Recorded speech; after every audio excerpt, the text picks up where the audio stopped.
Unajua, kuna kipindi Otile Brown alikuwa juu kabisa kwenye mziki wa Kenya, lakini ghafla akaanza kupotea kimya kimya. Mashabiki wengi walijiuliza nini kilitokea. Ukweli ni kwamba Otile Brown hajawahi kuacha mziki, lakini kuna mambo kadhaa yalichangia kushuka kwake kwa kelele. Kwanza, ushindani kwenye industry uliongezeka sana. Wasanii wapya waliinuka na kuanza kuteka attention ya mashabiki kwa kasi kubwa. Pili, style yake ya polepole na love songs haikuwa trending sana kama zamani. Soko lilianza kupenda zaidi vibes za haraka na hits za TikTok. Lakini pia, Otile Brown aliamua kujikita zaidi kwenye ubora wa mziki kuliko wingi. Hii ilimaanisha anatoa nyimbo chache, lakini zenye quality kubwa.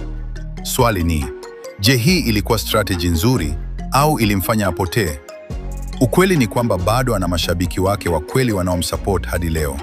Na ukiangalia vizuri, bado anaachia hits ambazo zinafanya vizuri online. Labda si kwamba amepotea, labda amechagua tu kuwa tofauti. Wewe unasemaje?